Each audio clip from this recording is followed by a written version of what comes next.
I would like to start by saying I concur with most of what Rafizi said.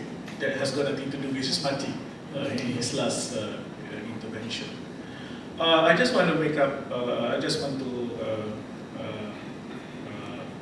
share probably 3 or 4 things.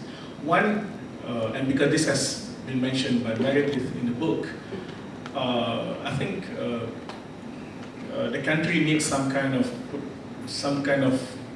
a more strict regulatory process or regulation on political financing. If you were to read her section on money politics, it is very interesting. That, for instance, both sides of the house spend more than what they declare at the EC or to the EC. That's for real. Just start with that, and then you will imagine how much we actually spend in the last GE. So some kind of regulatory instrument must be there. The EC laws are definitely not sufficient. Definition of money politics, some people overstretch the meaning to include anything, and that includes bribery into money politics. That's not the way for us to go forward. The second point is, we always talk about, I look at rural, semi-urban and urban constituencies slightly different. Some constituencies may be geographically rural or semi-urban, but on the ballot day, those constituencies could be geopolitically. I know this is not a political science term. I'm just using it, arbitrarily. Yeah. The rural one can actually become semi-urban. The semi-urban one can become rural. And you mentioned semi-urban seats in your book, like Kuala won by Pakatan probably the first time, 4-0. They won all. Wipe out. Yeah. Temelloh, I'm a victim. Semi-urban, but became urban on election day. Most of Kelantan is either rural or semi-urban, with the exception of maybe Kota Baru and areas within Kota Baru's vicinity.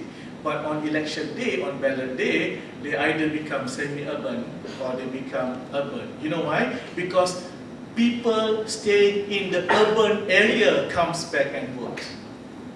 So this movement of galvanized voters from urban areas going back to their hometowns or kampongs, what have you, on voting day, on ballot day, change the constituency from urban to semi-urban, from semi-urban to rural, and that changed the dynamics. So even if, what I'm trying to say is, even if some parties concentrate on the urban, for all you know, it actually works also in the rural area. And with the advent of ICT and new media, it works even like that. Yeah? It strengthened that position.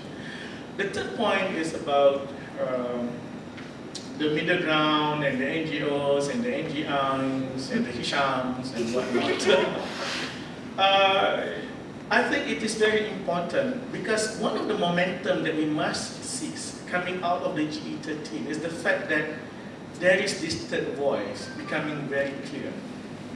I say, sekolah politik, lawyer buruh, undi Malaysia, the student movement, and what have you. These are, I think, they play a very important role. Alternative media and what have you.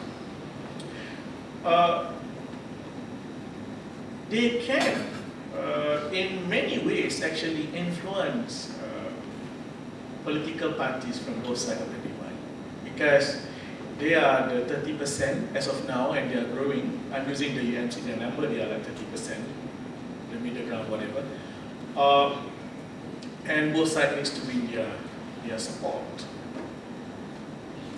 If we were to use the third way school of Anthony Giddens, if that school of thought can influence the likes of Tony Blair and Bill Clinton and many leaders in social democratic countries, I'm not sure if my reference is necessarily always correct. I may be correct in my reference to those examples, but their relationship to what's happening in Malaysia may not necessarily be correct. All I'm trying to say is, if a third party voice or the third sector voice the third force can make a difference in some way or the other in the thinking of political leadership at certain pockets of certain democracies, there is also that possibility because Malaysians are becoming more educated. Many Malaysians are becoming more politically educated also. Yeah? So there is that possibility. And because of that, I think this kind of conversation that we are having tonight, we must continue with this kind of conversation.